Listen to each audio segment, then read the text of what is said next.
안녕하세요. 오늘 YG 엔터테인먼트에 대해 깊이 파고들어 보겠습니다. 최근 실적부터 주요 아티스트들의 활동, 그리고 앞으로의 전망까지 저희와 함께 자세히 살펴보시죠. 네, 안녕하세요. 특히 최근 2분기 실적이 상당히 주목할 만했고요. 또 하반기 계획들을 보면 YG엔터의 현재와 미래를 좀 입체적으로 볼 필요가 있겠습니다. 좋습니다. 그럼 먼저 YG 엔터테인먼트, 어떤 사업으로 수익을 내는지 그 구조부터 좀 들여다볼까요? 네, YG의 매출 구조는 크게 한 4가지로 나눠볼 수 있는데요.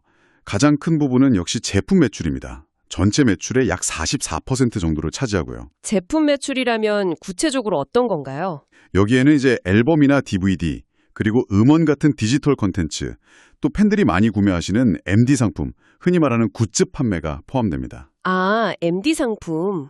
이 비중이 44%면 정말 상당하네요. 그렇죠. 다음으로는 공연 매출이 있습니다. 비중 자체는 약 8% 정도인데 이게 전년 동기 대비해서 27%는 성장했어요. 회복세가 뚜렷하죠. 공연 매출은 어떻게 잡히나요? 국내랑 해외가 좀 다를 것 같은데요. 네, 맞아요. 국내 투어 같은 경우는 티켓 판매 수익하고 현장에서 파는 여러 부가 상품들 매출이 잡히고요. 해외 투어는 보통 현지 프로모터한테서 받는 개런티를 수익으로 인식합니다. 그리고 세 번째가 음악 서비스 매출인데요. 이건 한 22% 정도 비중입니다. 음악 서비스라면 음원 유통 같은 건가요? 네, 주로 자회사인 YG 플러스를 통해서 음원이나 음반을 유통하면서 생기는 수익, 그리고 또 네이버의 바이브, 플랫폼 운영을 대행해주면서 얻는 수익, 이런 것들로 구성됩니다. 마지막으로 기타 매출이 있는데요. 이게 한 25% 정도 됩니다. 기타 매출도 꽤 크네요. 이건 어떤 항목들이죠? 부분도 전년 동기 대비 25% 성장해서 흐름이 좋습니다. 와, 정말 다양한 분야에서 수익을 내고 있군요. 엔터테인먼트 회사답네요. 그럼 이런 사업들을 이끌어가는 핵심 동력, 아티스트 라인업은 어떻게 되나요? 두말할 필요 없이 블랙핑크가 글로벌 최정상급 아티스트로 딱 자리를 지키고 있죠. 그렇죠. 블랙핑크 빼놓을 수 없죠. 네. 그리고 그 뒤를 이어서 베이비몬스터 트레저, 위너, 또 악뮤 AKM 등이 활발하게 활동하고 있습니다. 아, 그중에서도 특히 신인 그룹인 베이비몬스터의 성장세가 아주 가파르다고 들었어요. 네. 정말 주목해야 할 부분입니다. 베이비몬스터가 데뷔한 지 이제 1년 조금 넘었거든요. 그런데 벌써 유튜브 월간 조회수 기준으로 4위에 올랐어요. 약 2억 3천만 회 정도 됩니다. 와, 데뷔 1년 만에 월간 조회수 4위요. 네, 참고로 1위는 여전히 블랙핑크입니다. 한 4억 7천만 회 정도 되고요. 근데 신인 그룹이 이렇게 단기간에 글로벌 팬덤을 빠르게 확보하는 건 상당히 이례적이라고 볼 수 있죠. 정말 대단하네요. 이런 신인 그룹의 약진이 최근 실적에도 좀 영향을 미쳤겠는데요. 2분기 실적 어땠습니까? 네, 바로 그 점이 이번 실적 발표의 핵심이었습니다. 2분기 연결 매출액이 1,004억 원이었고요. 전년 동기 대비 12% 증가했습니다. 그리고 영업이익은 84억 원을 기록하면서 흑자로 전환했어요. 흑자 전환이요? 시작 예상은 어땠는데요? 시장에서는 한 30억 원대 영업이익을 예상했었거든요. 그런데 이걸 훨씬 뛰어넘는 그야말로 어닝 서프라이즈였던 거죠. 아니, 블랙핑크 완전체 활동이 없었다면서요. 그런데도 이런 성과가 나왔다는 게 좀 놀라운데요. 비결이 뭘까요? 바로 아까 말씀드린 베이비몬스터입니다. 베이비몬스터의 수익화가 예상보다 훨씬 빠르게 진행되면서 블랙핑크의 공백을 성공적으로 메워준 거죠. 아, 베이비몬스터 덕분이군요. 네. 특히 주목할 게 MD 매출인데요. 2분기에 192억 원을 기록했어요. 근데 이게 사실 로열티로 분류된 베이비몬스터 굿즈 매출이 한 20억 원 정도 있거든요.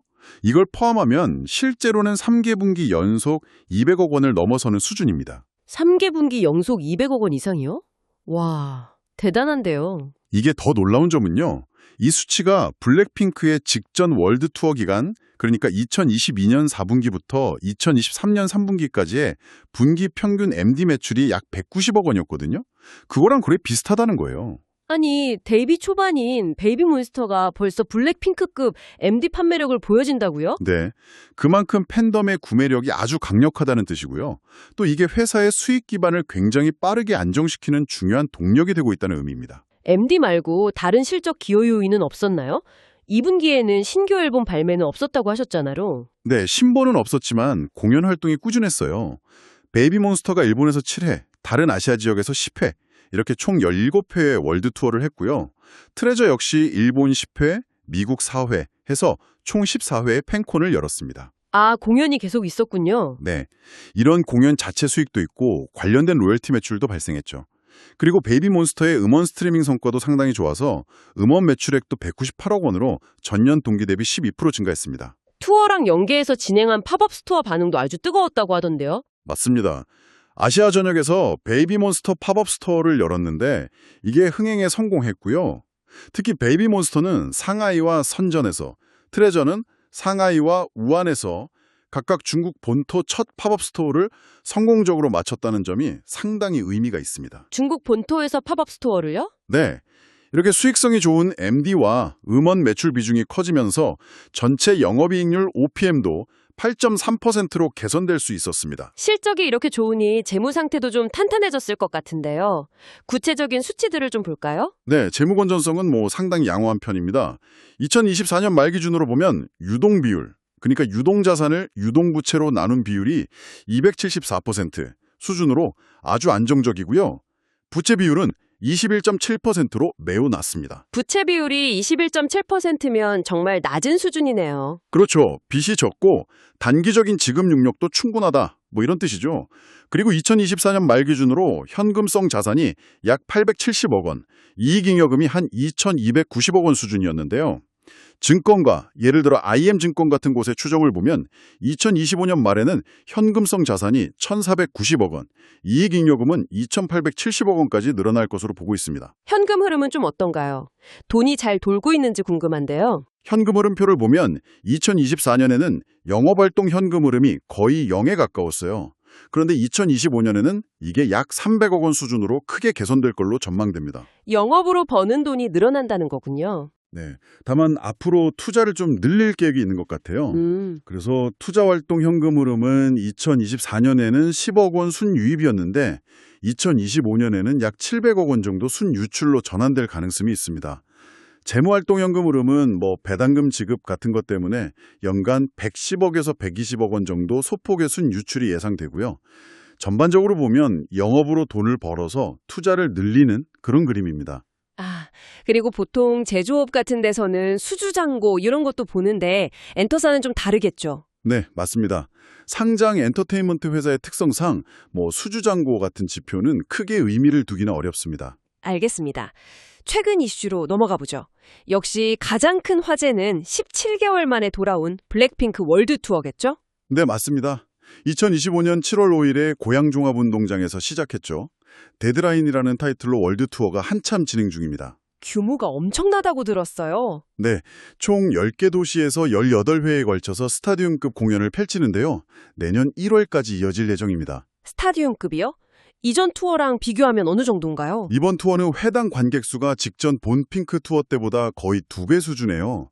약 6만 명 규모로 커졌습니다. 와, 회당 6만 명이요? 네, 그만큼 블랙핑크의 위상이 더 높아졌다는 증거겠죠.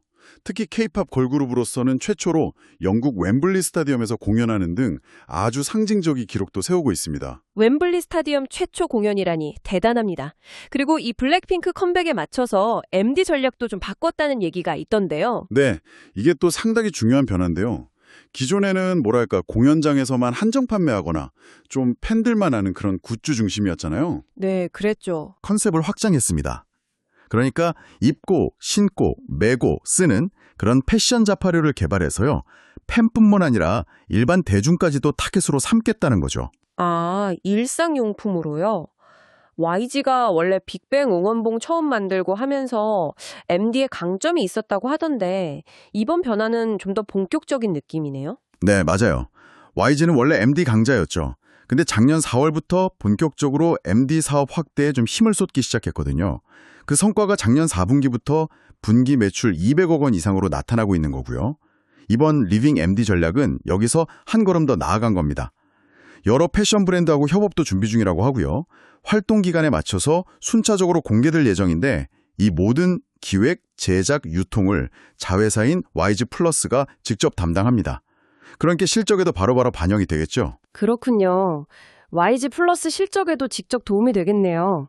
그리고 베이비몬스터 얘기도 빼놓을 수 없는데 북미 투어도 성공적이었다면서요. 네, 2025년 상반기에 뉴저지의 프루덴셜 센터나 LA 기아 포럼 같은 주요 아레나에서 첫 북미 투어를 성공적으로 마쳤습니다. 반응이 좋았나 보군요. 네, 반응이 워낙 좋아서 8월 30일부터 토론토 스코샤뱅크 아레나를 시작으로 로지몬트, 애틀란타 등 6개 도시 투어를 추가로 진행하고 있습니다.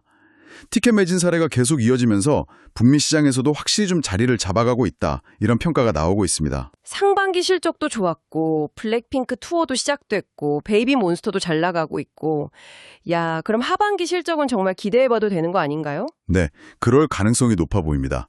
하반기에는 YG 엔터테인먼트의 핵심 아티스트들, 그러니까 IP들의 활동이 아주 집중되면서 실적이 큰 폭으로 개선될 것으로 보입니다. 연내에 신곡이나 앨범 발매도 예상되고 있습니다. 베이비몬스터는 지금 진행 중인 북미 투어에 이어서 10월 1일에 신보를 발매하고요. 트레저도 9월 1일에 미니 3집 러브폴스를 내고 10월에 서울 공연을 시작으로 월드 투어를 다시 시작합니다. 위노 역시 한국하고 일본에서 공연이 예정되어 있고요. 와, 정말 쉴 틈 없는 스케줄이네요.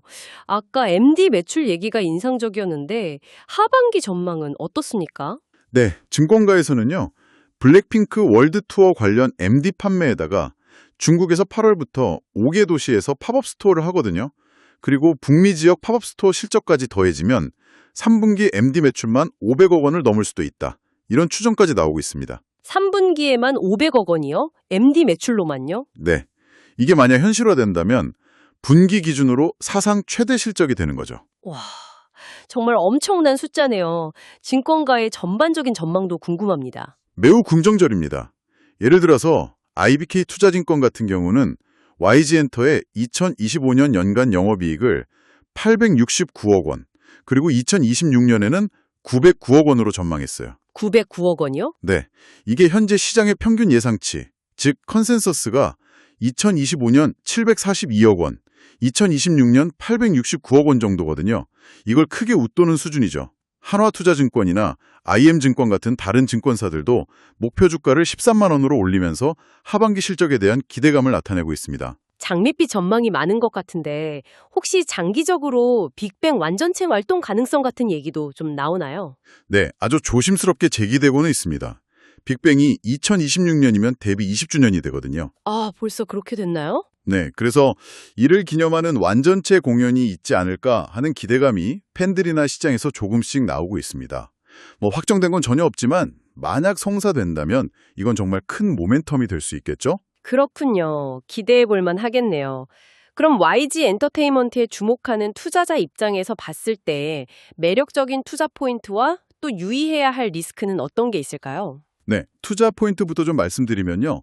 첫 번째는 중국 공연 재개 가능성입니다.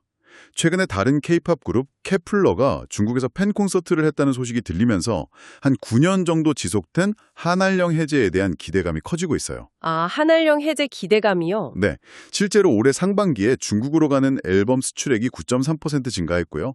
아까 말씀드린 블랙핑크의 상하이 팝업 스토어 흥행 같은 긍정적인 신호들도 있고요. 만약에 중국 본토 공연이 진짜 재개된다면 실적에는 정말 큰 플러스 요인이 될 겁니다. 두 번째는 역시 하반기 주요 아티스트 활동 집중입니다. 블랙핑크, 베이비몬스터, 트레저 같은 핵심 IP들이 그냥 동시다발적으로 활동하면서 실적을 쭉 끌어올릴 것으로 기대되고요. 세 번째는 MD 매출의 폭발적인 성장 가능성입니다. 아까 말씀드린 새로운 리빙 MD 전략하고 글로벌 팝업 스토어 확대로 하반기에는 사상 최대 MD 실적 달성이 유력해 보입니다. 네 번째는 강력한 플랫폼 영향력인데요. 유튜브 월간 조회수 기준으로 보면 탑5 안에 블랙핑크가 1위, 베이비몬스터가 4위, 이렇게 두 팀이나 이름을 올리고 있다는 건 정말 엄청난 자산이죠. 그렇죠. 유튜브 조회수는 무시 못하죠. 네, 특히 데뷔 2년 차인 베이비몬스터의 성장 속도는 정말 놀라울 정도입니다. 네, 긍정적인 포인트들이 확실히 많네요. 그럼 반대로 리스크 요인은 어떤 것들을 좀 짚어봐야 할까요? 리스크 요인도 분명히 있습니다. 첫째는 블랙핑크 멤버들의 개인 활동 계약은 별개로 진행됐지만 그룹 활동 계약은 완료됐거든요. 그런데 장기적으로 봤을 때 재계약 관련된 불확실성은 잠재적인 변수가 될 수 있습니다. 아, 그룹 활동 재계약 부분이요. 네. 두 번째는 여전히 특정 아티스트에 대한 의존도가 높다는 점입니다. 예를 들어 블랙핑크나 베이비몬스터의 활동에 공백이 생기면 실적 변동성이 커질 수 있다는 거죠. 세 번째는 K-팝 산업 자체의 경쟁 심화입니다. 실력 있는 신인 그룹들이 계속 나오고 있고 다른 대형 기획사들의 공세도 만만치 않으니까요. 그렇죠. 경쟁이 점점 치열해지죠. 네 번째는 글로벌 경기 변동성도 무시할 수 없습니다. 팬들의 소비 심리가 위축되면 앨범이나 MD, 공연 매출에 당연히 영향을 줄 수 있고요. 마지막으로 주주환원 정책의 예측 가능성 문제나 지배구조 관련 이슈, 그리고 전환사채 시비 발행에 따른 오버행 리스크 같은 것도 고려해야 합니다. 오버행 리스크라면 주식수가 늘어날 수 있다는 건가요? 네, 맞습니다. 전환사채는 나중에 주식으로 바뀔 수 있는 채권인데 이게 실제로 주식으로 전환되면 기존 주주들의 지분 가치가 희석될 수 있는 그런 부담이 있습니다. 정말 다양한 측면을 다 봐야 하는군요. 오늘 얘기를 쭉 정리해보면 YG 엔터테인먼트는 2분기에 베이비몬스터라는 강력한 신인의 등장과 또 MD 매출 호조로 시장 예상을 뛰어넘는 실적을 보여줬고요. 하반기에는 블랙핑크의 본격적인 활동 재개, 그리고 진화된 MD 전략이 더해지면서 역대급 실적까지도 한번 기대해 볼 수 있는 그런 상황인 것 같습니다. 네, 맞습니다. 핵심은 베이비몬스터라는 아주 강력한 신규 성장 동력을 확보했고 동시에 MD 사업을 단순 굿즈 판매를 넘어서서 라이프스타일 영역으로 확장하면서 수익 구조 자체를 다변화하고 있다. 이 점인 것 같습니다. 물론 아티스트 의존도라던가 경쟁 심화, 또 잠재적인 오버행 같은 리스크 요인들은 계속 지켜봐야겠죠. 하지만 다수의 핵심 IP들이 총출동하는 하반기인 만큼 앞으로 발표될 성과들의 시장의 기대가 많이 모아지고 있는 상황입니다. 네, 오늘 YG 엔터테인먼트에 대한 심층적인 분석 잘 들었습니다. 블랙핑크와 베이비몬스터라는 정말 강력한 쌍두마차에 앤디라는 새로운 날개까지 단 YG의 행보가 앞으로 더욱 기대됩니다. 하지만 이런 화려함 뒤에는 결국 아티스트와의 굳건한 신뢰, 그리고 지속 가능한 성장을 위한 끊임없는 노력이 뒷받침되어야 할 것입니다. 오늘 말씀 감사합니다. 네, 감사합니다.